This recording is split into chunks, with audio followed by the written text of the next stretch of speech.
What's up guys, it's Dan, and I'm making a Lego minifig.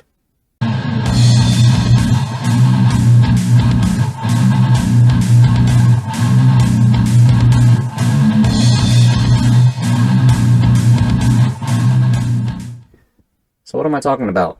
Well, Odin from Odin Makes on YouTube started making large scale Lego pieces, which is so much fun to have big Lego.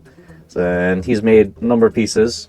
I've made one of his pieces, which is the Walkie Talkie.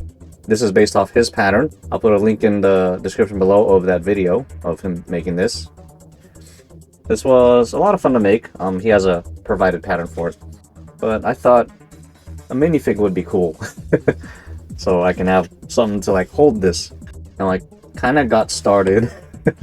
I started a bit and then I figured, oh, I'll make a video of it. I have a leg, well, part of a leg, but I mocked it, scaled it out of cardboard. It's pretty cool. And I also cut out some pieces of foam for the leg. This is as far as I got, don't worry. I'll be bringing you along with me as I make this minifig to the Odin Makes scale of 12.92 to 1. So here's a little Lego minifig. I just pulled one of the loose ones I had out. It won't look like this. I'm not sure what I'll make it look like. Sorry, it's being washed out by the light.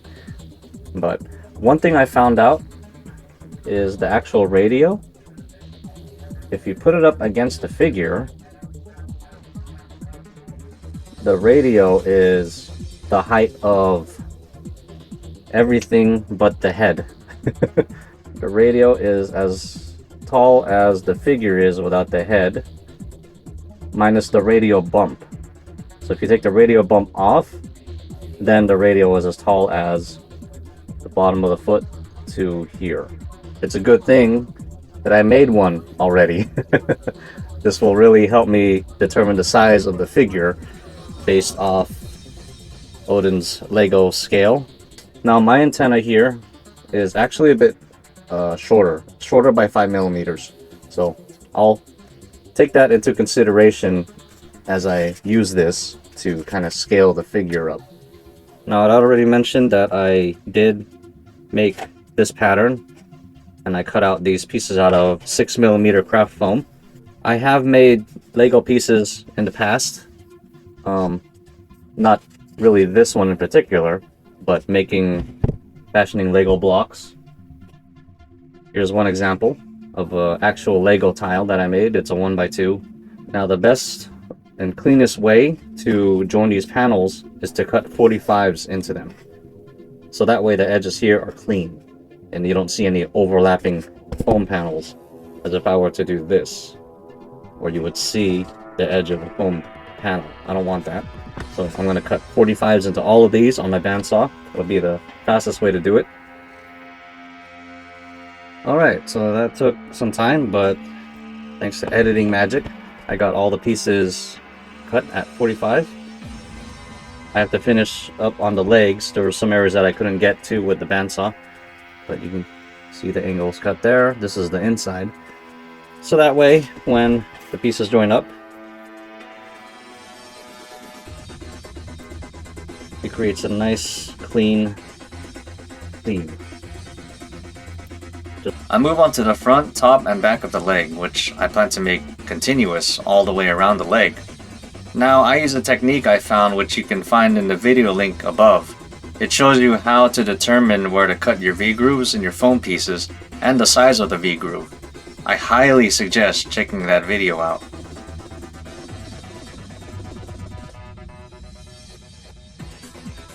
Alright, so using my technique that I showed in a video of how to determine angles in foam, very helpful tip if you have to find yourself doing this kind of thing.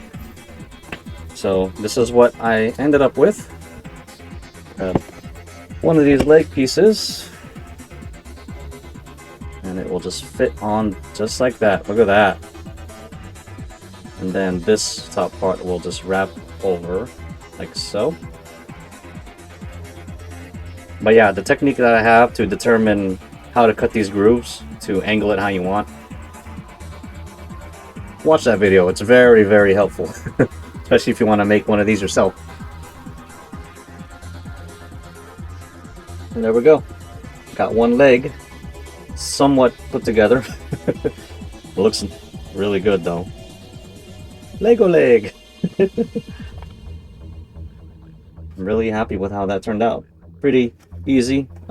Nice clean seams since I cut 45s into all the pieces so that they meet right on the edges. Lego legs! These look great. But you know what? I made these wrong. I made a correct pair. These look a lot better. Now you're probably wondering what the hell just happened. Let me show you. So I have both legs here, and let me show you my blender. This is the first one I made, and then here's the new ones I made. Now look at the profile. You can see a difference there, right? In the top part here. My error on this one was because I lined the edge of the toe up with the round part of the leg. As you can see, that makes this part look too big, when in actuality it's a bit smaller. See how it doesn't line up with it? When I look at the figure, this is how it looks like. It looks a lot better, it looks right. There's a lot more height here compared to this one. You can see it's shorter, but there's the difference there. So yeah, this one is wrong, this one is right. Yee-hee. So yeah, that was a good an hour at least wasted. But I got the correct legs now, and I can move forward. I move on to the pelvis, the part that the legs connect to, which also connects to the body. Throughout this build, I make cardboard patterns to determine the size I need for each of the pieces. It's best to have some kind of visual first before cutting it out of the actual medium you plan to use to build it. In this case, craft foam. So the round part that comes off of here that connects the legs is actually the same as the round for the legs. Excuse me. That one just was just creeping up. I was trying to get as much out before the sneeze. But yeah, it's supposed to match this, so everything is nice and flush with the whole figure. So I can just use this to get the round and figure out how far down to extend it out so that it'll have clearance, like how high up the fender should be from the wheel. Pretty much. Now this piece does need to be sturdy, so I'm thinking of maybe using some Sintra. So here's what I decided on. I'm using 2 pieces of 3mm foam PVC and 2 pieces of 2mm craft foam. So altogether, this should get me to 10mm. It's cut oversized, so I can glue it all together and then shave it down, sand it down to be nice and even. And what I also did was I cut a piece of foam PVC to put inside here. So not only will it have a spot to glue on that's solid, but it'll make the whole thing rigid, which is nice and helpful. Because I need this to be solid, because without it, it's just a flimsy piece of foam box. I cut out the leg joint piece and marked center on the circle. I plan on using 3/4 inch thin wall PVC pipe to join the legs to the pelvis. Using PVC pipe is an easy and quick solution for joints for this scaled up minifig. I superglue the pelvis onto the 3mm Sintra plate using additional strips for a more solid connection. Then I superglue the PVC pipe in place. I cut some foam pieces to cover up the underside of this pelvis or hip piece. After I cut the holes in the legs, I do a test fit.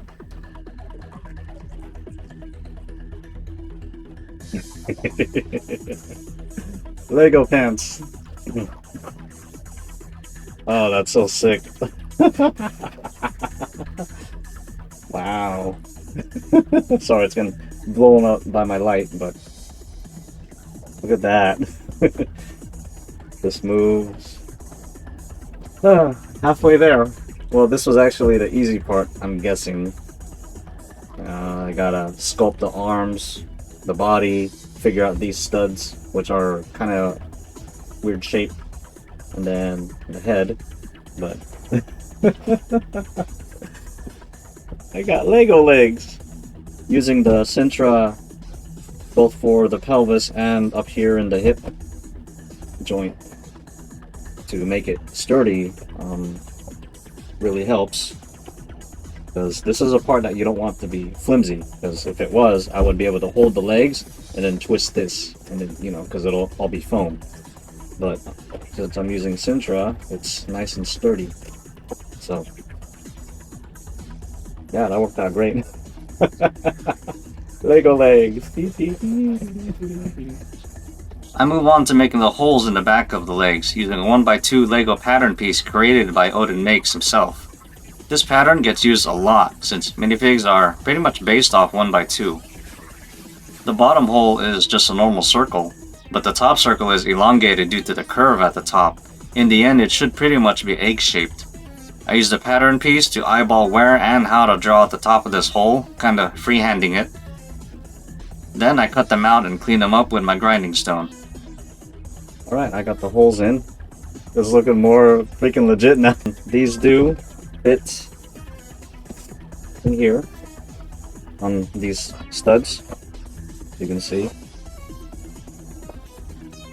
That one's a bit loose, but I will have to thicken the walls in here so I can grab better. And now that these holes are, it's got buttholes up there, I can access the PVC pipe, wrap some foam around it to lock the legs in.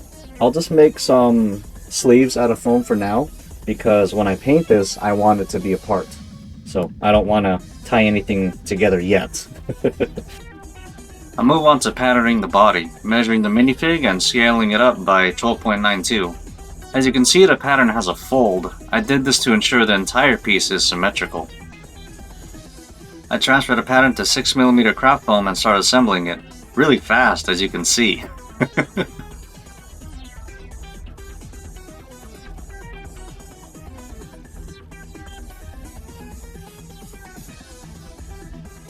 Alright, so I just got done adding some bits of foam to this so that it can actually fit in the studs.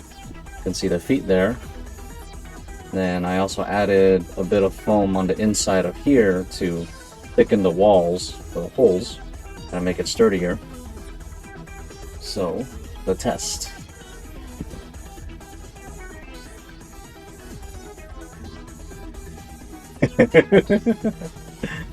I don't know if it'll stay. Oh, it will. If I shake it, it'll fall, but yeah. Yeah, that works too.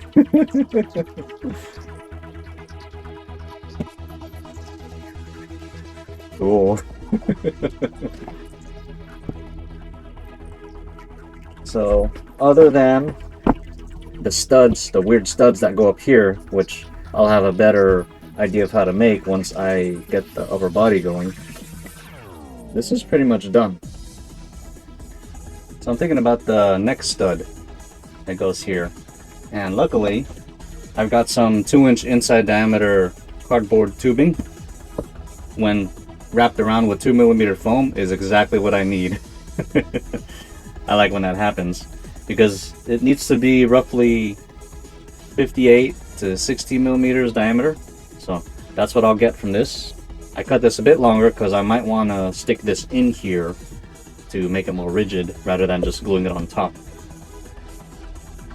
Yeah, now all I need to do is cut a hole up here and stick this in. I also have this piece with a hole cut as well that will go underneath to add some more support to it. So let's cut this hole out. It doesn't really need to be clean, it just needs to fit the stud. Just like that. Then I can stick this under here, give it more supports. So right now I'm thinking about the arms. They're pretty odd shape. So I'm trying to wrap my head on how to make this. Kind of thinking I'm just making something solid and then sculpting it. And that's always the easy method. So let me find out the dimensions of this thing. Alright, so a lot's been going on. I've been trying to take care of the arms, and I came up with this. So what I did was I measured the profile of the arm as best as I could, because it's a 3D object and it's small, and converted everything to 12.92 scale, and this is what I got. Now believe it or not, that's the easy part. Building it to be a 3D object is going to be more of a challenge. More like work than a challenge. I decided the easiest way to make the arms was to sculpt them out of solid foam. I'm using heavy-duty kneeling pad foam from Harbor Freight Tools. They're solid slabs of foam measuring about 42 millimeters thick. I cut the foam out to the shape of the arm using my bandsaw. Then I shape and sculpt the arm using my sanding drum. One arm took almost an hour to make. After a couple hours, I have two arms fully sculpted out of solid foam. I also glued in some 3/4 inch thin wall PVC pipe. I cut a shallow hole first for the pipes to fit in. Before I cut the holes for the arms into the body, I add some additional 6mm foam panels inside for more support. Okay.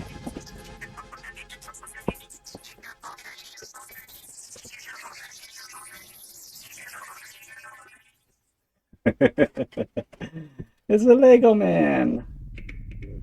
There's a good amount of friction since I didn't clean up the hole. There's no need to, you won't see it. I'm gonna affix the arm the same way I did with the legs, with a ring of foam on the inside pipe. But it's a freaking minifig. Wow, this is turning out really great. What's left? I need to make the pegs. They go here. They're kind of an odd shape. I need to enclose this to fit the pegs. You can see the pipes in there. Make some hands, and then make the head. For the curved parts of the head, I once again use solid kneeling pad foam. I can easily sculpt the round parts with these. I use my Ryoba wood saw to cut these pieces thinner to about 23mm. These saws are great and can cut with precision if used with patience. I use my bandsaw to cut a 45-degree angle into the parts before I round and sculpt them with my sanding drum. Next, I make a cylinder out of craft foam measuring about 128mm in diameter and about 61mm tall, making the biggest stuffed Oreo I've ever seen. I fashioned the neck ring out of some 10mm foam using the neck stud to size it, and the stud that goes onto the top of the head, which I made the exact same way as the neck stud, just shorter. I work on the weird looking studs that connect the legs to the body. I make cylinders of foam 3 rings thick with the inner hole measuring at 38mm in diameter. I cut the sides flat on these cylinders with my bandsaw, cutting them down to the second ring layer, kinda squaring them off. Then I take these parts to my spindle sander, rounding the corners to make them look more like the studs. I'm using special tools, but you can achieve these results just fine using a razor knife and a sanding drum on a rotary tool. I add strips of foam 3 layers thick to get the inside of the body to the right dimensions they need to be for the studs. Alright, so these odd-shaped things are ready to attach. And now that I attach this exactly where it needs to be, because if it's off, then the body will be off, and that will just suck. There you go. Look at that. That looks great. Let's see.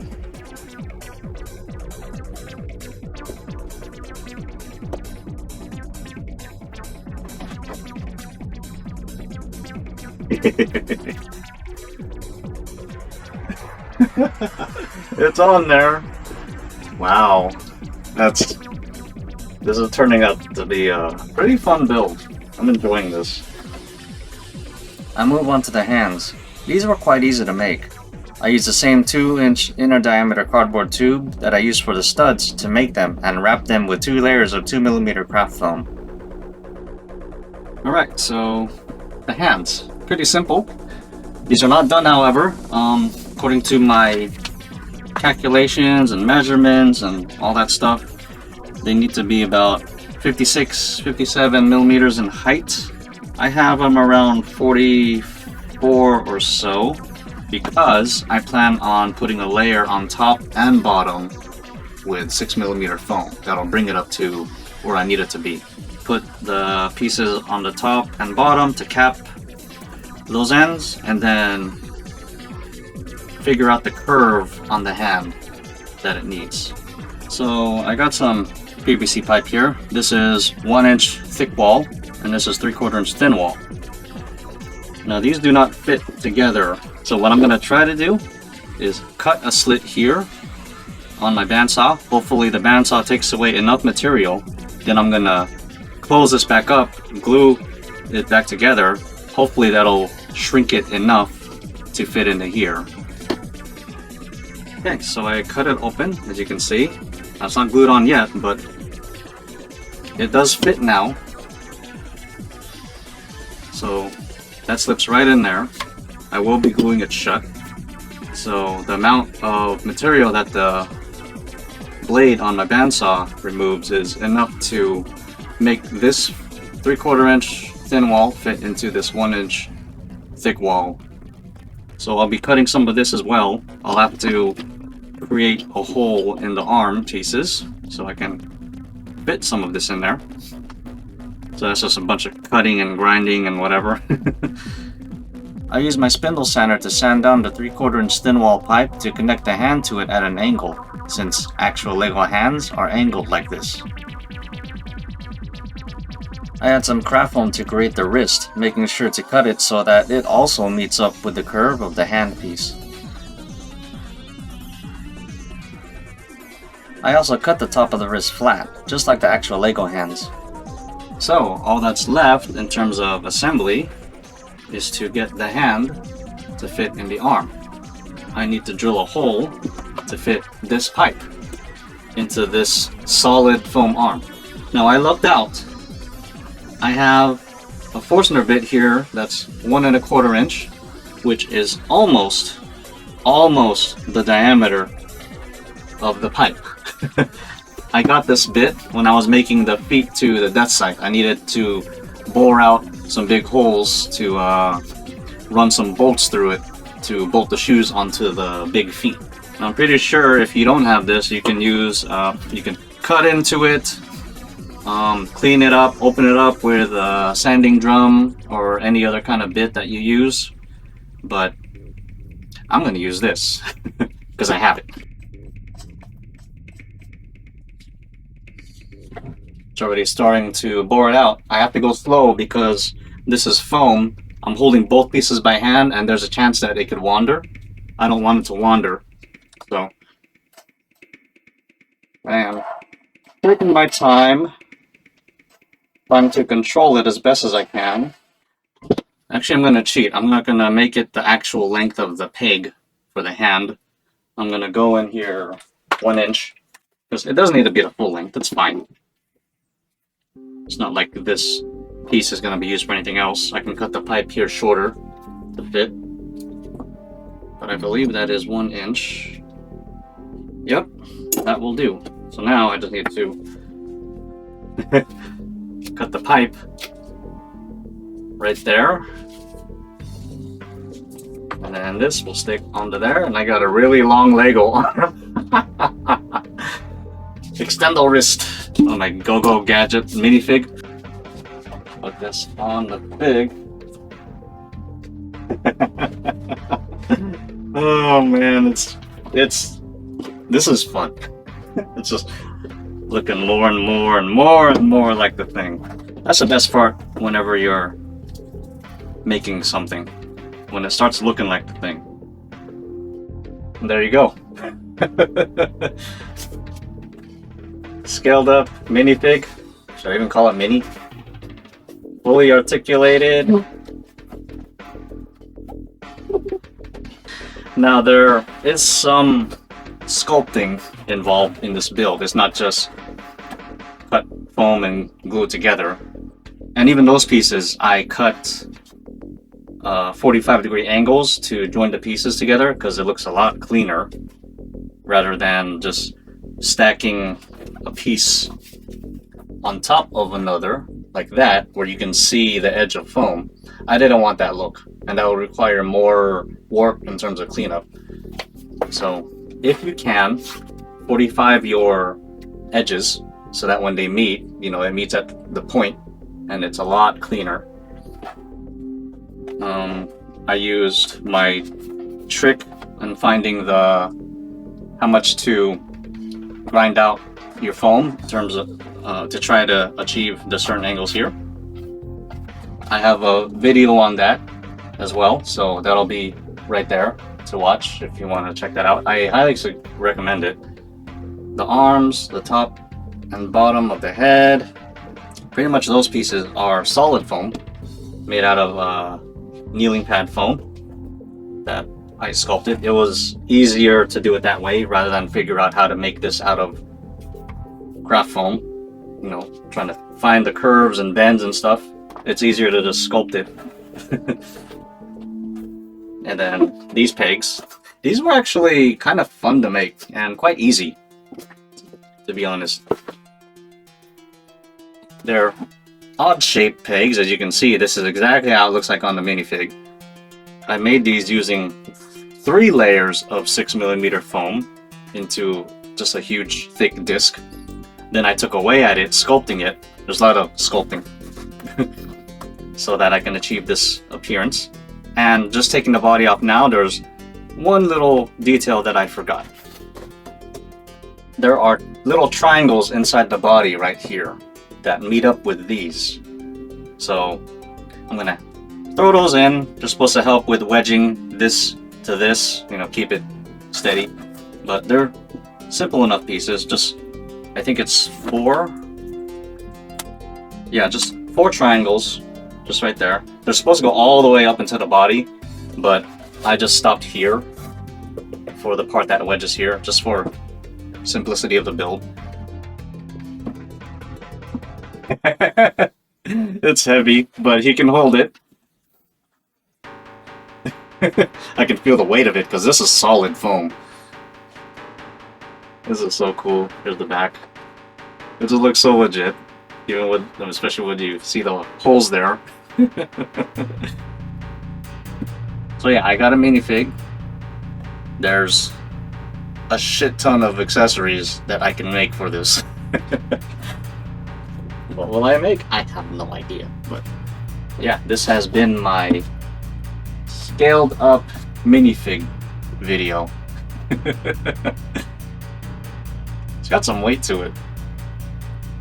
But yeah, hope you guys enjoyed this. I did. This was pretty fun build. Yeah, I'll see you guys in the next one. Bye.